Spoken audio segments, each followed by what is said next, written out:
Hello everyone, welcome to competition career point.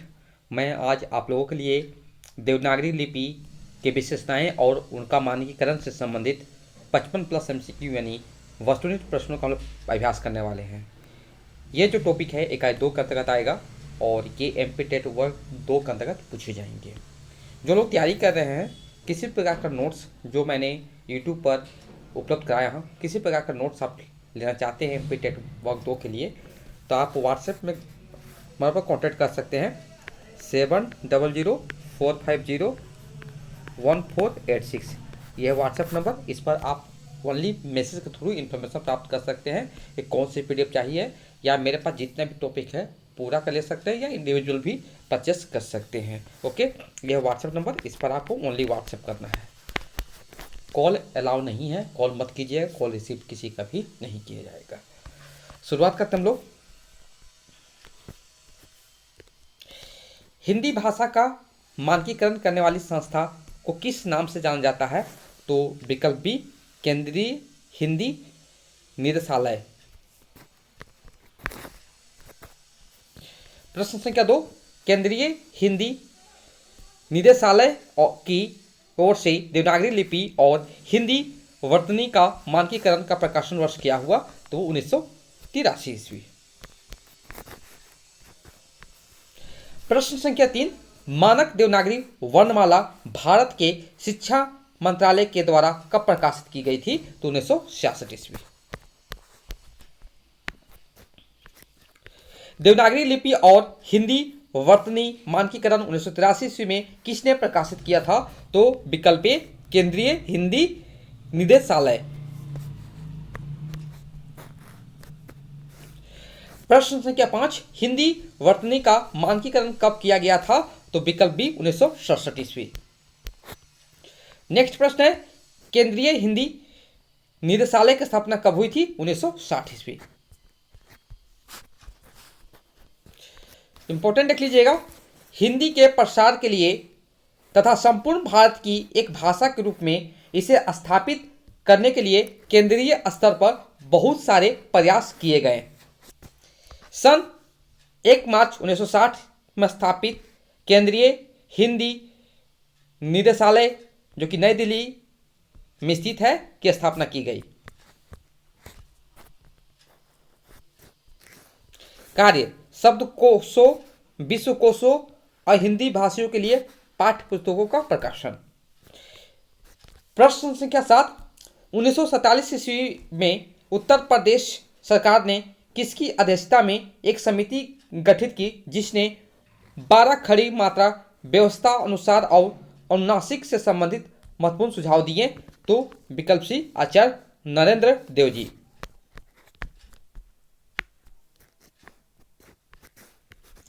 नागरी लिपि में मात्राओं को व्यंजन के बाद दाहिनी ओर अलग रखने का सुझाव किसने दिया? तो गोरख प्रसाद ने दिया।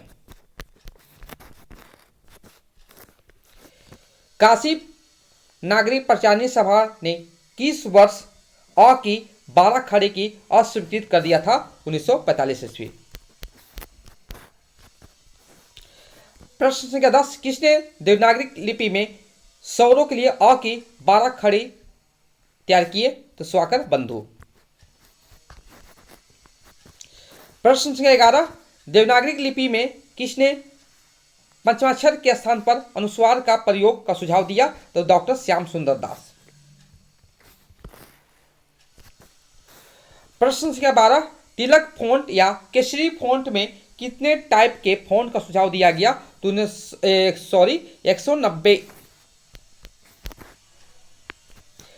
प्रश्न संख्या 13, मूल देवनागरी लिपि में वर्णों, संयुक्ताक्षरों और मात्राओं आदि को मिलाकर कुल कितने टाइप किए गए थे? तो 403।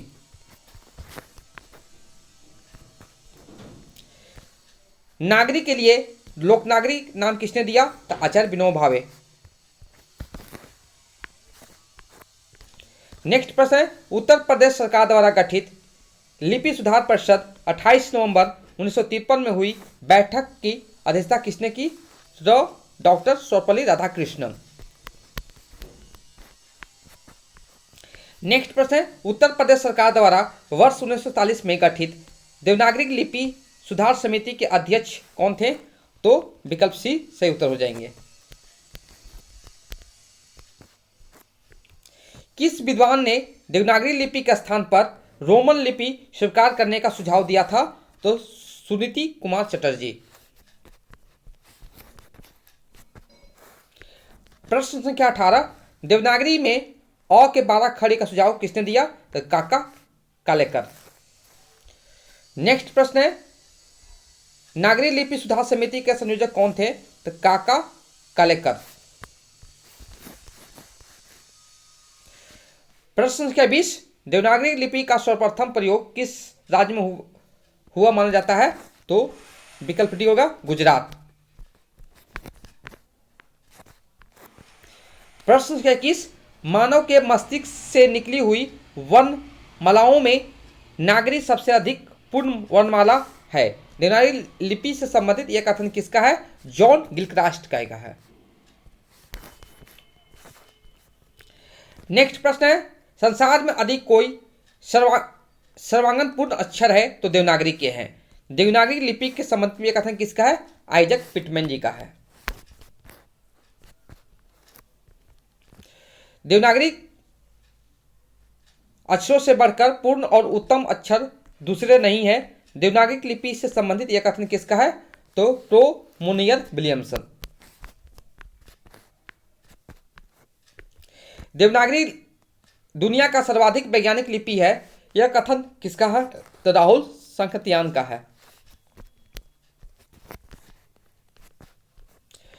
प्रश्न संख्या 25, नागरी लिपि से बढ़कर वैज्ञानिक लिपि मैंने पाई नहीं। देवनागरी लिपि के संबंध में यह कथन किसका है?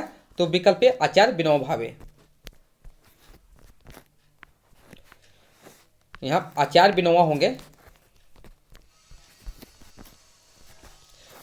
नेक्स्ट प्रश्न है, जिस कांग्रेस अध्यक्ष ने हिंदी भाषा के लिए रोमन लिपि लागू करने की वकालत की थी वे हैं अबुल कलाम आजाद जी। प्रश्न संख्या 27, देवनागरी लिपि में सुधारों का आरंभिक प्रयत्न किसने किया? तो महादेव गोविंद रानाडे। प्रश्न संख्या 28, देवनागरी लिपि की वैज्ञानिकता के संदर्भ में कौन सा कथन असत्य है?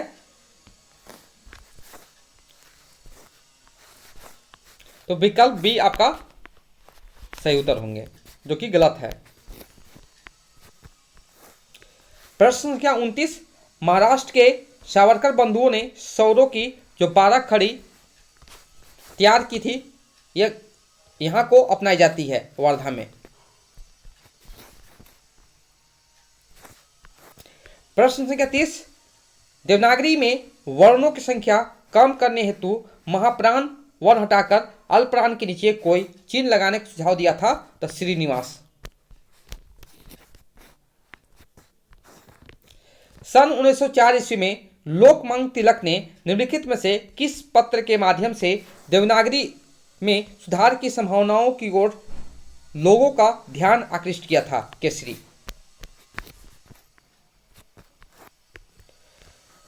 वर्धा की राष्ट्रभाषा प्रचार समिति की ओर से देवनागरी लिपि सुधार प्रयत्न किया गया था। इस सुधार को महात्मा गांधी का आशीर्वाद प्राप्त था। यह सुधार किस नाम से प्रसिद्ध हुआ था? स्वर खड़ी। नेक्स्ट प्रश्न जो है, निम्नलिखित में से कौन देवनागरी लिपि सुधार समिति के संबंधित नहीं है? तो भोला तिवारी हो जाएंगे। बाकी देखिए धीरेन्द्र वर्मा, मंगलदेव शास्त्री, आचार्य नरेंद्र देव, ये सब सारे संबंधित थे। नेक्स्ट प्रश्न है, उत्तर प्रदेश सरकार द्वारा 1947 में गठित देवनागरी लिपि सुधार समिति के अध्यक्ष कौन थे? तो विकल्प 2 हो जाएगा आचार्य नरेंद्र देव। हिंदी वर्तनी का मानकीकरण निम्नलिखित से किसे होना आवश्यक है? तो यहाँ पर जितनी भी सारे होंगे उपयुक्त से भी हो जाएंगे आंसर। नेक्स्ट प्रश्न है, देवनागरी लिपि मूलतः क्या है? तो विकल्प भी अक्षरात्मक है।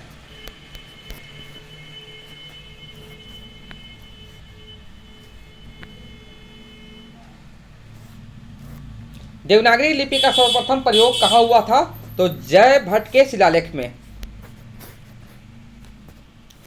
नेक्स्ट प्रश्न है, देवनागरी लिपि में प्रत्येक शब्द के ऊपर खींची हुई रेखा को क्या कहते हैं? तो शिरोरेखा। उत्तर प्रदेश सरकार ने देवनागरी लिपि सुधार समिति का गठन कब किया था? तो 1947 ईस्वी में।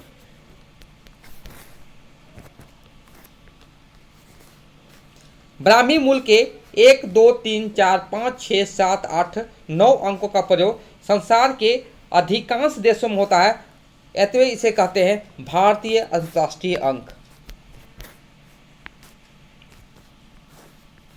निम्नलिखित में से कौन देवनागरी लिपि सुधार समिति के संबंधित है?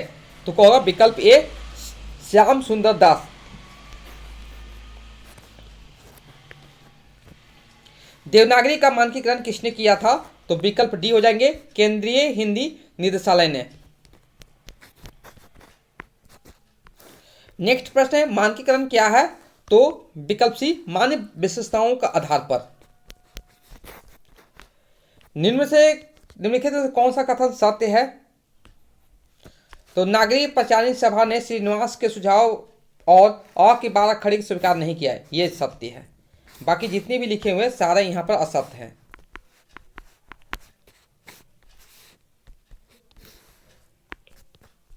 नेक्स्ट प्रश्न है, सन 1935 ईस्वी में हिंदी साहित्य सम्मेलन के इंदौर अधिवेशन में महात्मा गांधी के सभापतित्व में निम्नलिखित में से किसका गठन किया गया था? तो नागरी लिपि सुधार समिति। नेक्स्ट प्रश्न है, महात्मा गांधी अंतर्राष्ट्रीय हिंदी विश्वविद्यालय का मुख्यालय कहां है? तो वर्धा में।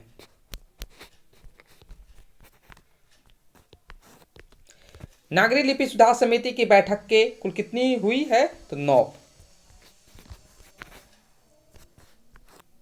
नागरी लिपि सुधार समिति के ने अपनी रिपोर्ट कब प्रस्तुत की?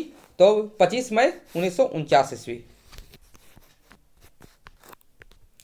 नेक्स्ट है, नरेंद्र देव की रिपोर्ट के बाद उत्तर प्रदेश सरकार ने लखनऊ में नागरी लिपि सुधार संबंधी सुझाव पर विचार करने के लिए लिपि सुधार परिषद का गठन कब किया? तो 28 नवंबर 1953। लिपि की आवश्यकता होती है भाषा को लिखने में।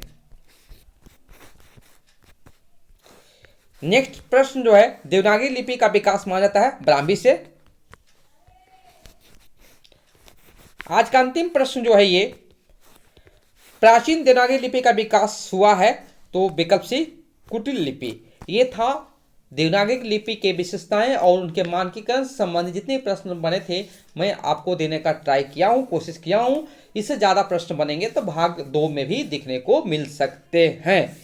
जिनको भी इस प्रकार का PDF चाहिए एमपी वर्ग 2 के लिए तो कांटेक्ट कर सकते हैं व्हाट्सएप नंबर पर कांटेक्ट कर सकते हैं 7004501486। ये व्हाट्सएप नंबर, इस पर आप ओनली मैसेज के थ्रू इन्फॉर्मेशन प्राप्त कर सकते हैं। PDF भी प्राप्त कर सकते हैं जो कि पेड PDF होंगे, मिनिमम से मिनिमम प्राइस पे दिया जा रहा है। बहुत लोग PDF ले चुके हैं और बहुत लोग ले भी रहे हैं। तो जिनको भी कंटेंट अच्छा लग रहा है तो ले सकते हैं। अगर जिसके पास टाइम फ्री है, अवेलेबल है, तो नोट डाउन भी कर सकते हैं, कहीं से पढ़ सकते हैं। Okay, thank you so much for watching the video.